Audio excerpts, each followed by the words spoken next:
welcome in the Sportsedge, powered by SportsHandicapper.com. We're recording here on Kentucky Oaks Day, the Derby this weekend. Baseball, hockey, NBA playoffs, golf, so much to get to. Let's bring in the cavalcade of whimsy, starting with an English cup of tea.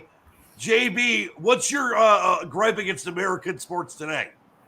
Well, we went through the national anthem last week, and it's the fact that the NFL is so desperate they've got to play regular season games in other countries. Don't get it.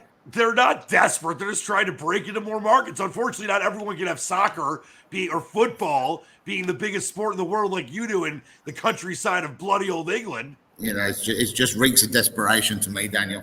Oh, Lord sauce. Let's bring in the champ. The champ is here. He's once again, not even sitting up and ready for TV. He's just kind of slouching. And are you feeding your fish? Are you close to the fish tank? Is that why? No, actually, if anybody's out there that can help me, I just received a call. I need a few more of these. The dealer services, my warranty on my car's up. And I was wondering if anybody knows how to get like maybe 5 more fucking calls a day on that same place. Just 5 more a day, because I'm only up to 10. I'd like to be up to 15. My warranty's up on my car. I can't take it. Come on, those are the greatest calls you can get. How many do you get a day of those? How many? If I miss some seal, I just listen to the voicemail and I get really excited. Then I call them back and I try to bring them down on the price. Those calls are fantastic. Yeah, they're fantastic. All right, well, we'll get back with you while you're away for a minute here. Why don't you make a couple more calls for your warranty on your car? You definitely need it. JB, let's start off with you, my friend. And I know you were on assignment last week. I believe you were tending to sheep in New Zealand. But you're back with a vengeance. By the way, I love what kind of like sweatshirt do we have there? It's my Aston Villa training top from a few seasons ago. It's pretty solid stuff there. Yeah, no, well, I mean, I think there's only two Aston Villa fans in the whole of Costa Rica. So yeah, literally 2. Have you met the other one? I have met the other one, and I do know him. Yeah. You know what you should do? You should create an Aston Villa Costa Rica fan club and meet for the games and have breakfast and all that kind of stuff. Exactly. We're going to do an Aston Villa supporters club, but if we can get to 4, it'll be fantastic. All right, well, let's talk golf here, and we're a couple weeks away from the PGA Championship in Southern Hills in Tulsa, Oklahoma, but a really fascinating tournament with not a lot of history because TPC Potomac has not been used a lot. Remember, they played this tournament, the Wells Fargo at Quail Hollow in the past, but just talk about the process of getting ready for this one. I know you had 3 different selections we'll talk about in a minute, and as we're recording here on a Friday afternoon, all 3 of them should make the cut. By the way, your record is phenomenal to begin with, and we've talked about this for the last couple of years in the show. So many outright winners, so many top 10s, top 5s, etc., and so many close misses too, where if you're in the States, you know, obviously in using a legal betting app, you could have cashed out sometimes and still made a bunch of money, even if your guy didn't win the outright. But I got to go through the actual numbers, but just off the top of my head, I don't think any of your selections in the last month have missed the cut.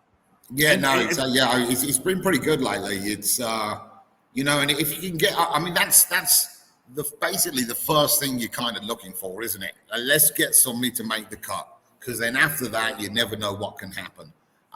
So you know, and then obviously it's the selections and. And I was kind of wrestling with this the other week because it was in Mexico and we had Nate Lashley, and he was kind of 3rd or 4th there around the 3rd round, something like that. I was kind of thinking, and he's got fantastic form on coastal courses, fantastic course form on Paspalum, and then I'm kind of thinking to myself, well, you know, all these 9ths and 10ths and 15s in 150-man fields are fantastic, but can he actually win a tournament these days? And you know, he may just be satisfied with the top 10. You know, so I'm actually, you know, now it's a case of like, okay, well, I don't want the guys who are just going to get up there. I want to be actually to make sure that they can actually win the bloody tournament as well. So we've got 3 picks for this week. As you said, it's a TPC Potomac, or whatever you want to call it. Potomac. Potomac. I mean, if you're gonna make fun of America and rip all of our sports and the NFL and the anthem and all that stuff, at least say the city's right. Okay, and you still pronounce it Arkansas as well, correct? Yeah, it's Arkansas, Okay. and it's I think it's Idaho and Montana. Go ahead. Yeah, sorry, I'm going to be in Texas next week. So TPC Potomac, or whatever you want to call it, they played the PGA Tour events here in 2017-18, the Quicken Loans. The last one there was won by Molinari. Now, even though he won it there at minus 21, he was 8 shots clear of second. And if you remember, Molinari then went on, he won here, then he won the John Deere, then he won the British Open. Yep. This was like the first tournament, which was like the Scotty Scheffler run. So the run that Scotty Scheffler's on right now, that was the run that Molinari was on when he won this in 2018. The previous year it was won by Carl Stanley there at minus 7. So the course difficulty, it kind of you can't look at the numbers of the winner to see what it is. You've got to sort of dig in a little bit deeper. So if you do go back there to 2017-18, it's like, well, okay, how can we've got no course history really to deal with. So how can we work this out? So if you look at the 3 guys there who had the best form in those 2 years, it was Leachman, it was Fowler, and it was Sung Kang.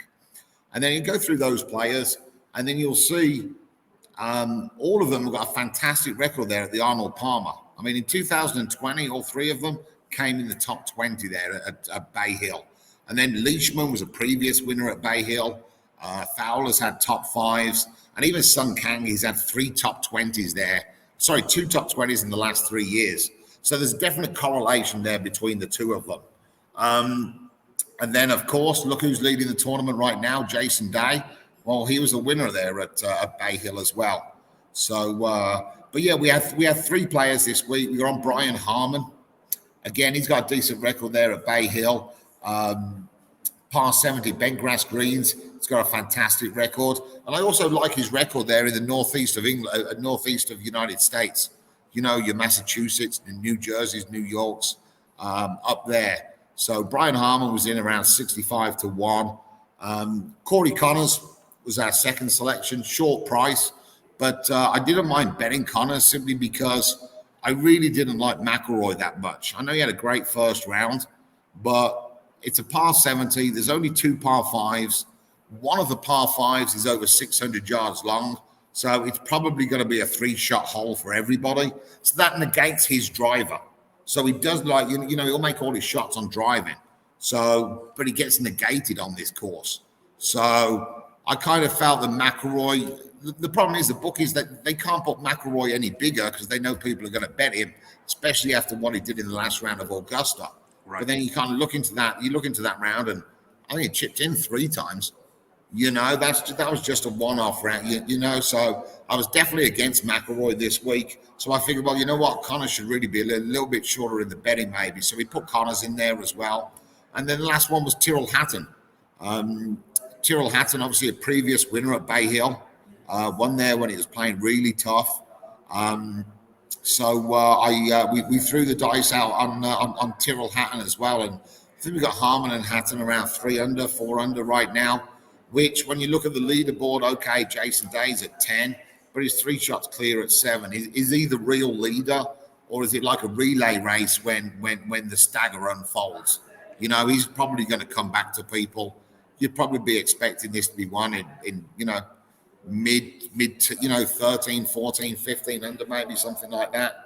Yeah, so, and by the way, Jamie, it's not like, you know, all due respect to Jason Day, former world number 1, and I know he's been playing better, and the back has been a problem for the last several years. He's not John Rahm. He's not Scotty Scheffler. He's not Morikawa. He's not going to run away with this thing. Exactly. I mean, obviously, he was number 1 in the world for a while, but he's always had his injuries, hasn't he? And every time you bet Jason Day, you've always got it in the back of your head that he's going to withdraw. When he's good, or when he's right, or when he's healthy, he was a fantastic player. And the trouble is, it's been a long time now since he's been in that position. You know, I know one of the things I do kind of actually look for are these personal, you know, when players in their personal lives go through an experience, whether it's a birth of a new kid or in Jason Day's case was the passing of his mother. And it's amazing how many times you get a reaction from a player. Now, as I said, do I think he's going to win it? Most probably not. but it wouldn't surprise me if you sort of see him in an event later on, maybe late in the summer, and he does kind of pop up there. And if one of my guys don't win, I'd love to see Jason Day win. Sure. Love to. Well, let's talk about what's coming up for you in the next couple of weeks. But obviously, we have a tournament in between now and the PGA Championship. But when you start looking at it, Southern Hills obviously does have a lot of course history when it comes to big tournaments, and it's hosted a bunch of big events in the past. Do you start looking next week, even though there's a tournament? I mean, obviously, you're going to get ready for next week's tournament. But when you look at the PGA and just how interesting it is now that it's in May and no longer at the end of the season, how does that change the way you look into making selections for the PGA Championship and the major? Yeah, no, exactly. I mean, it's weird, isn't it? I mean, I try and keep a spreadsheet on literally basically everything I possibly can, and you see the sort of biorhythms of players who start off the season well, who doesn't, who comes good late on in the season. So that change from August to May was a big deal for a lot of players. I mean, obviously, sort of the USPGA is looked at as the least fashionable major or whatever you want to call it, but it's a major. I mean, guys are going to be there. They're going to try and schedule their, get their form to peak then rather than this week or next week. So again, and the only thing you've got, you can't go into the personal life of all the players. You don't know what they're doing on a day-to-day basis. But the only thing that you can do is say, well, okay, when this situation happened before, what did they do? How did they play a week before a major? Do they like to rest? Do they like to play? That kind of thing. If they do play, where are they finishing? So you can tell a lot by that, even by a guy missing the cut. Especially when it comes to matchups. I mean, you've got one of the favorites for the USPGA, and he's playing the week before. And you see every time he's played the week before a major, he's not really, his best finish is 50th or whatever. Well, you're betting against him in a 72-hole matchup. So it's the little things like that that you've really got to focus in on and take advantage of them when they do come up. The tournament last week there in Mexico, I ended up betting Matt Jones as top Aussie. It was a plus 125. And the other guys in there was Aaron Baddeley and Brett Druid and whatever. And I thought it was stealing money. So we had a bet on that. But there's lots of those situations that come up. And the thing is with golf betting especially, people focus in on the name. And it's nothing to do with the name whatsoever. Yep, you got to look further into it. If you can, when I'll come up with my picks, I won't look at any of the tipsters. I'll look at the lines, and that's it, because I don't want anything clouding my judgment, any bias or anything like that.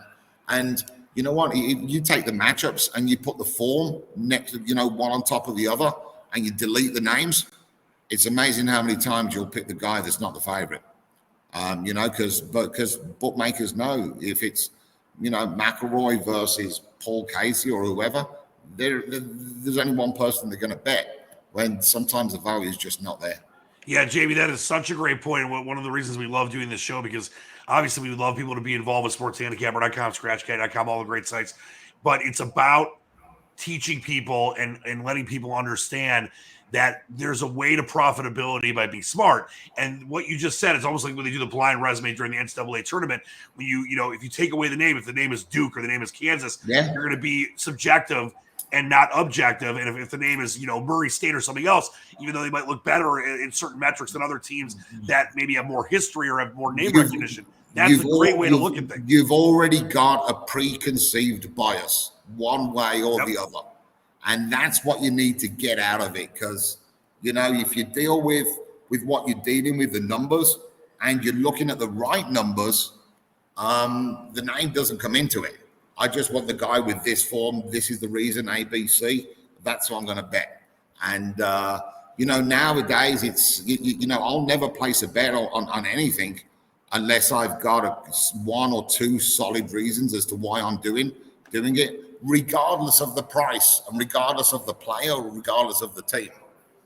Great stuff as always for you, my man, JB. Stick around. We'll be back with you in a minute. Let's get to the world's biggest grump, Sealy McNeely. Are you going to sit up at all for the show today? No, too tired.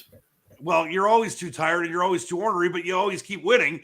I do want to ask you before we get into some thoughts on baseball, specifically and just kind of what we've been seeing so far this year.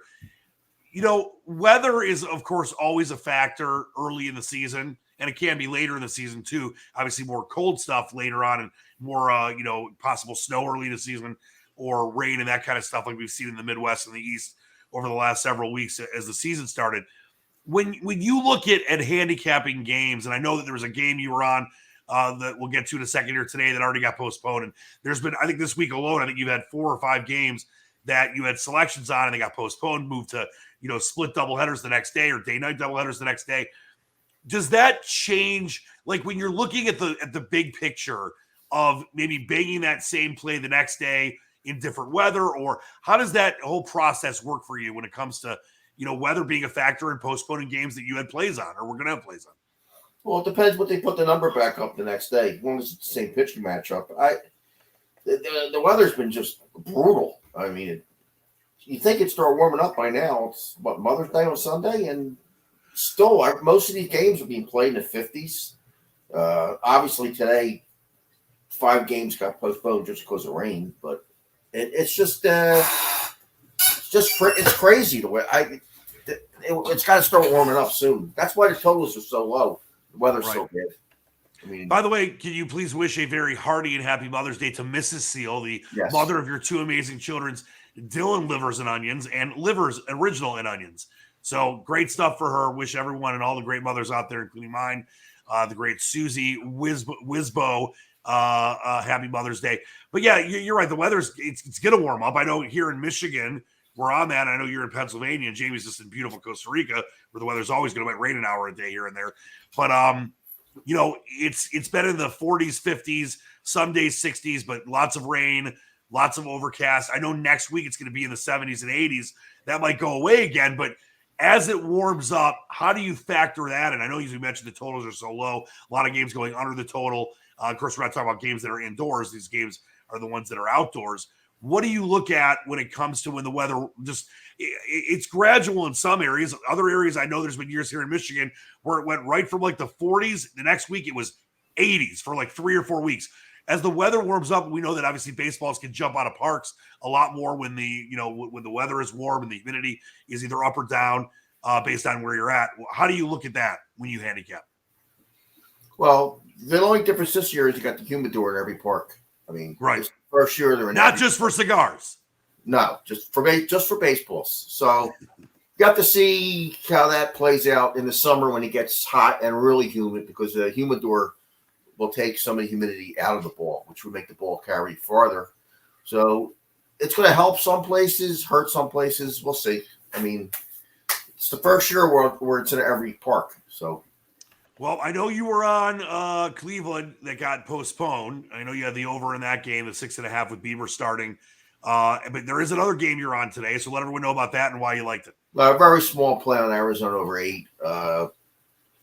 Not a very big play. Just Arizona over 8 -20. It's like 8.5 over. It's no big deal. But that's the only thing I'm looking at. I mean, it's been a terrible week this week. It's just blah.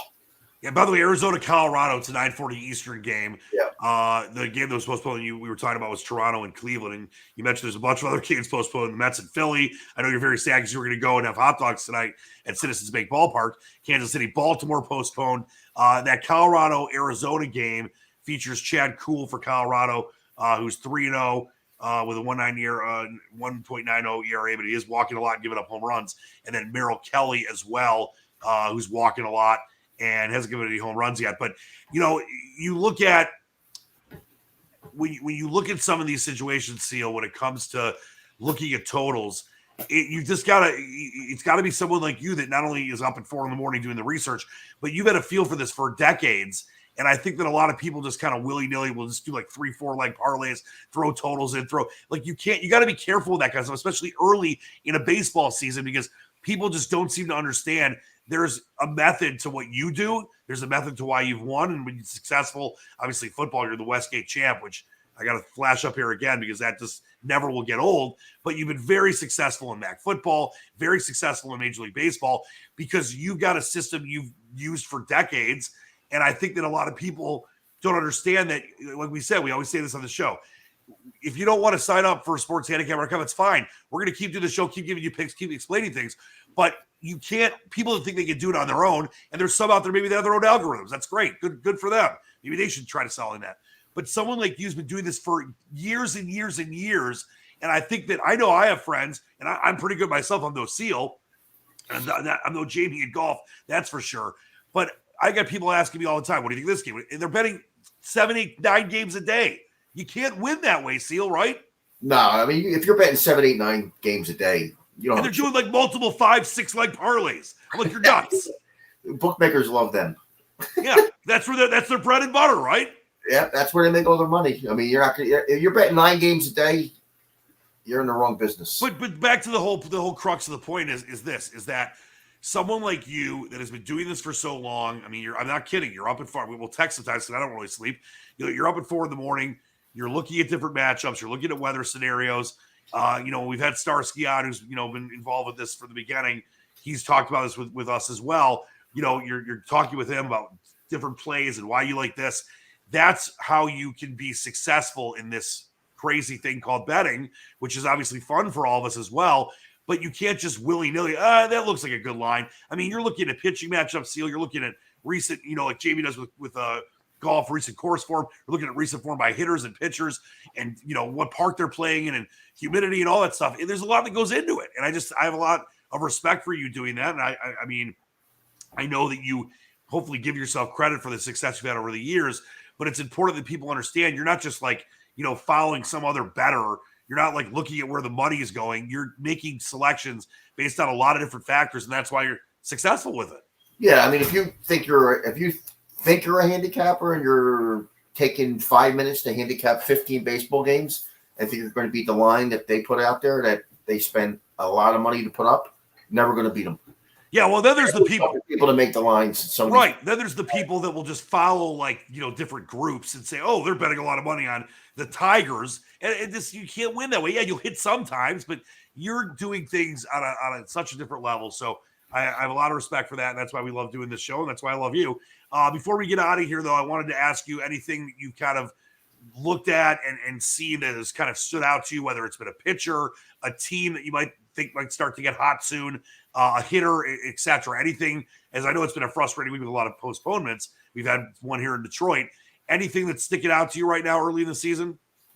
I'm surprised. Well, because of injuries, the White Sox are playing really bad baseball. I know, really. One of the favorites to win the World Series. Yeah, I know. I mean, they're eventually, if they get all their players back, you would think they'd click because they got too much talent, but they're playing miserable. Well, the Yankees heated up a little bit. They had 11-game winning streak snapped the other day in Toronto. Yep, and they're the highest scoring team in baseball right now, even with the runs going down. They're playing well. They have some of the bullpens in baseball are tremendous. The Yankees bullpen is just fantastic. By the way, you want to talk about my Tigers aren't playing great yet, and it's obviously very early in the season. And I think the sky in the future is the sky's the limit. Future is bright for this, dearth of a lack of success Tigers team over the last 5-6 years. But I'll tell you this: their bullpen ERA has been flirting with either first or second overall in baseball. And if they could score some runs, Seal, the Tigers could be a team that might start winning a bunch of games like they did kind of the second half of last season where they beat teams like the Yankees. They beat Kershaw and the Dodgers with Bresky starting the other day. So are you going to looking at teams like that maybe haven't started great but could start heating up soon? Yeah. I mean, the Tigers, their bullpen is good. Their bullpen was good last year. They just can't hit right now. They need to start hitting. But maybe when the weather warms up, they'll start hitting. I don't know, but they need to start hitting. You know what's crazy? During all those years under, we basically had a decade of contention, as basically a World Series contender, legitimate, except for maybe 1 year under that 10-year stretch with Leland from 06 and on. And the bullpen was always an issue. If the Tigers had a bullpen like the Boston Red Sox or even the Yankees, obviously, when they were successful, or the Giants, they would have won a World Series. Instead, we went to 2, got swept in 1. But bullpens in baseball these days are huge, Seal, because if you can hit and you have like a top 10 bullpen, you're going to be a playoff type team and can beat anybody. Yeah, bullpens are huge now because these starting pitchers, they barely go 5 innings. I mean, it's all bullpens these days. I mean, I think, first month of the season, starting pitchers averaged like 4 2/3 innings. Yep. I mean, your bullpens are pitching more than your starters, so they're huge, and their bullpen is. I like the way they're slotted out. The Tigers bullpen, they're good. Fulmer, Soto lost last night, but he throws 99 from the left side. He throws the cheese, man. Yeah, and they're set up, man. I mean, they up and down that bullpen. It's been good. Yeah, their bullpen's solid. They got to get Baez hitting, who I really don't like. He's had some key hits in recent games, but he's not consistent. And that guy Badu guy's not hitting anything like he did last year. Badu. And Torkelson, you got to get Torkelson going. Riley Greens need to come back. Maybe he could give him a little juice. Yeah, but as you mentioned, when you look at what they've thrown out there with Fulmer and Jimenez, and you mentioned the closer Gregory Soto, and Chaffin's been good. Peralta, Lang. I mean, they're solid. Obviously, the Tigers have 2 starters on the DL right now with Mize and Manning. And you mentioned Riley Green and obviously Torkelson, the rookie, who's had some home runs. I did want to ask you this, not to be Tiger centric, but just I'm interested in the overall baseball, point of view, because you've been a student of baseball forever. I was at Miguel Cabrera's, as we talked about a show a couple weeks ago, the 3,000 hit game. Do you think we're ever going to see a 3,000 hit batter again? Because Cano, he just got released or DFA'd or whatever, he was 81st. He had like 370 to go to get 3,000. No way he's getting there. Then it's 236 overall is Yadier Molina. He's got 900 to go. He's not getting there. I know that Juan Soto, 23 years old, he's got 500 hits. He's got 2,500 to go. You can't say he's on pace. Do you think that with the, I'm not saying hitting isn't valued, obviously, but power hitting's valued, not singles anymore, and you're not getting as many hits overall as you did for, the majority of the history of baseball. Is it possible, or at least for maybe a long time, and you can never say never, but we might not see a 3,000 hitter for the rest of our lives. We might not, but the only thing that can help is they get rid of the shift next year. It takes a lot of base hits away. That's why it's going to make it harder to hit. Yeah, that's why players they're breeding them to just go for the fences. The shifts are killed batting average, just killed. And I think they're going to take it away next year. And that might bring back some players that, try to hit singles and doubles. Because the whole game is home runs now. So they can hit the ball over the shift. So, and now sometimes you can't even hit the ball over the shift because you got like a short fielder in right field. Do you like that they're getting rid of the shift? Yes, I hate the shift. A lot of baseball purists that I know hate the shift. I don't. I hate everything that the Tampa Bay Rays invented. I hate the piggyback starter. I hate a bullpen game. I hate the shift. It's all because of Tampa Bay and that. Screw the dead. They really are the Devils. They're the Devil Rays. And you could take them in that stupid, scummy stadium they call Tropicana Field. Complete dump, a cement dump. That's why I always root against them when they get into the playoffs. I hope they lose. Tell me how you really feel. Hey, you sound like Jamie. I mean, Jamie hates on every American sport. Jamie, is anything against the Tampa Bay Rays? You guys are just blowing my mind with the complete nonsense that gets spoken about with baseball. It's like you guys want to just change the rules every year. Yes. Sorry, we're not like football and cricket. If I was the commissioner of golf, I'd make that little hole where you have to put the ball in. I'd make it like this friggin' big. That's the only way you can actually make a putt seal. Well, it would help me. I mean, it should be like this. Like it should be like a Mannheim cover. All right, before things completely get off the rails, let's get into some parting shots here, Jamie. Another thing about Tampa. There's a team that Tampa. Let me go back to the Rays. I hate them. All right, hurry up because I don't want it to be a Rays-centric show. They win 90 to 100 games a year. And they have like 6,000 people there at their games. Oh yeah, they maybe have they'll have like 28,000 for 1 or 2 playoff games, but then they're like a Thursday afternoon they'll have 3,000. No, they'll say there's 3,000. It's like 500 idiots there. I hate that team. I hate that franchise, and that's all I got. All right, Jamie, give me positive, impelled words of wisdom for your parting shot. Something that's not anti-American. No, something that's not anti. I tell you what, I'll be pro-American for you. Isn't Justin Gaethje's fighting this weekend, right, against Charles Yes, Oliveira? big UFC card. And let me tell you, I love watching that guy. Oh my God, I love Gaethje. I saw he was plus 125. Yep. But you know what? The one thing you're guaranteed with him is that you're going to watch a fight.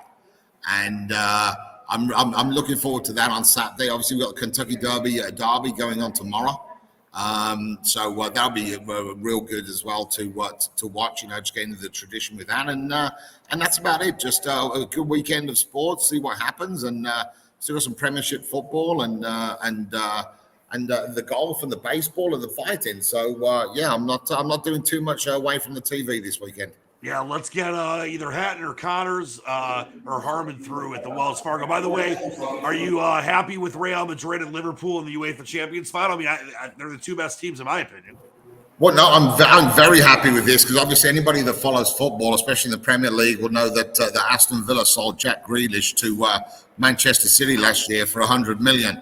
So as much as I love Grealish when he plays for the Villa, I don't care if he ever wins another game with Manchester City. So I was real happy to see that. I love you. Long live Viva la Aston Villa. All right, Seal, what do you got? Let's see if you can get something positive for once. This is my. All right, who's having a worse year, the Cincinnati Reds, or if you're a general for the big Red Army of Russia? Who's having a worse year? It's close. I think I would probably say, considering that baseball, die. I mean, I'm not saying people haven't died playing baseball, but you're not at risk of getting shot or blown up. I would say the Russian generals are having the worst year. They have about 14 losses, and the Reds have, 20 already? Yeah, let's just be honest. And this is not like a political take. Russia is filled with, not Russian people per se, but like the brass and Putin are a bunch of losers. And these Russian generals, this plan they put together, they thought that Kiev and other cities would just fall by the wayside. They'd meet them with roses and wheat. They're idiots. Not happening. Losses are steep on both sides. Well, on the Ukraine side, it breaks my heart every day, and I'm not making light of that. I'm talking about the Russian side, military-wise, is just they're disgusting, and they're getting their asses kicked. So I don't want anyone to die, but let's keep giving support to Ukraine. Before we get out of here, though, the Derby, as Jamie mentioned, tomorrow. Charge it, morning line 20-1. That's the Squatch's pick. I banged the Preakness for you last year. I banged the Belmont. Should have had the Derby with Essential Quality, but Medina Spirit cheated. But enjoy that tomorrow. We'll see you next week. For Sealy McNeely, for Jamie, we love you. Get to sportshandicapper.com, scratchcaddy.com, squatchpicks.com. But, of course, the king is here. The champ is here. The Westgate champ, sportshandicapper.com, brings it to you all. Until next time, Dan Leach saying keep reaching for the stars, believe in the dream. This has been the Sports Edge, powered by sportshandicapper.com. We're out of here.